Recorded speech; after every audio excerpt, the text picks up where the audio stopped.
Сәлем достар, баршаларыңызға қайырлы күн. Сіздермен Әсел Алшу Оразқызы. Бүгінгі видеороликте меренговый рулет, яғни ақуыздан жасалатын рулеттің рецептісімен бөлісетін боламын. Бұл сондай керемет, аузыңа салсаң тіпті ерейтін рулет түрі.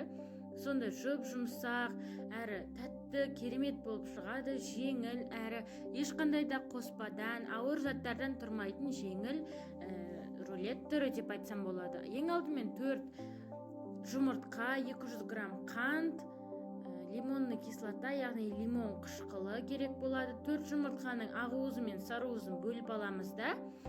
Одан кейін барып, жақсылап миксердің көмегімен араластырамыз. Миксер болмаса, винтиктің де көмегімен араластыруға болады. Қантты салып, жақсылап көпіргенше, әппақ болып көпіргенше араластырып аламыз да. Содан соң лимон қышқылы мен шым-шым тұз қосып араластырып, тағы да жақсылап араластырып аламыз. Тіпті төңкерген кезде құламау керек, сол кезде керемет болып шығады. Қанты біркелкі болып араласуы керек. Қанттың орнына қант ұнтағы, яғни сахарный пудраны да салсаңыздар да болады. Ол өте жақсы болып көмектеседі. Сахарный пудра біркелкі болып араласады. Содан соң ұнды да қосуды ұмытпаңыздар. Ұнды електен өткізіп салған жөн. Неше түрлі арасында заттар болады. Бірнеше рет осылай мөлшермен өлшеп ұнды салатын болсаңыздар, жақсы көтеріліп, арасына ұнның ауа кіріп, керемет болып шығады.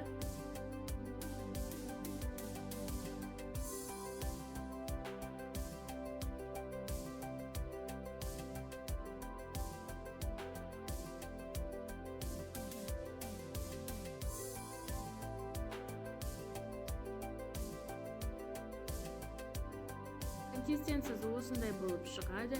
Мен противенде пісіретін боламын. Сіздер де противенде пісіріңіздер. Сонда ол өте топ-томалақ, әдемі көрініс беріп, адамға сондай бір тартымды көріп береді. Содан соң міндетті түрде астына пергамент қағазын төсеуге кеңес беремін. Ақуыздың құрамында жабысқан құрам болғандықтан, ол міндетті түрде табаға жабысып қалады. Сондықтан пергамент қағазын төсеңіздер, және де біркелкі етіп жағыңыздар, жан жағына тигізіп, содан соң оны пешімізге, қызып тұрған 150 градустағы пешімізге салып аламыз. Содан соң ол пісіп жатырған уақытта, яғни ол жерде пештің ішінде сап-сары, яғни өзі сондай адам түстес түс болу керек. Бежевый деп айтады ғой орысша, сол сияқты цветке айналуы керек. Содан соң ол пісіп жатырған уақытта біз кремімізді дайындаймыз арасында. Негізі қаймақты кремді қосса да болады.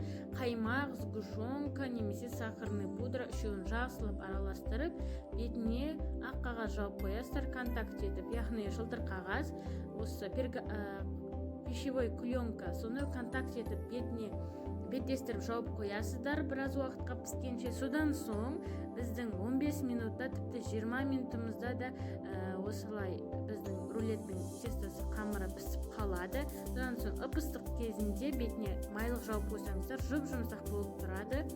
Қарасаңыздар, видеода қытырлап сондай керемет болып шыққан. Мен қантын көп қосқандықтан осылай ол қытырлап тұрды. Ал сіздерде мөлшермен жасайтын болсаңыздар, ол қытырламайды. Содан соң рулетімізді пергамент қағазымен қосып, дөңгелектеп ораймыз. Осы арасына майлықты салуды ұмытпаңыздар.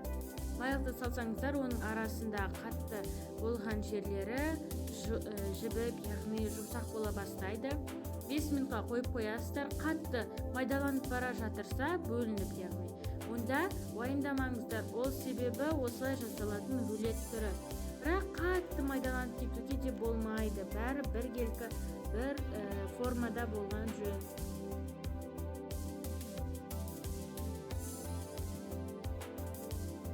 Содан соң 5 минут қойғаннан кейін майлықты барлығын алып тастап, бетіне кремімізді жағамыз. Менде осылай ең басқы жағы ғана осылай бөлінді. Қалған жерінің барлығы 4 бұрыш топ-томалақ әдемі болып шықты. Сіздер міндетті түрде осы креммен жасап көріңіздер. Жан жағы міндетті түрде осылай үгітіледі. Оған ешқандай да даурығудың қажеті жоқ. домалақтап кремдеріңізбен бірге жинай беріңіздер. Содан соң холодильникте, яғни тоңазытқышта 5-10 минут қойып қойыңыздар. Әртүрлі заттармен әсемдесеңіздер болады. Міне менде клубника, яғни құлпынай қосылған тосапты бетін әсемдедім. Осылай әдемі етіп, сіздер қалаған заттарыңызбен әсемдесеңіздер болады. Тіпті кремін ауыстыруға да болады. Сливкимен жасалған крем қоссаңыздар да болады. Сіздермен болған Әсел Алшоуразқызы. Тіркеліп лайк басуды ұмытпаңыздар.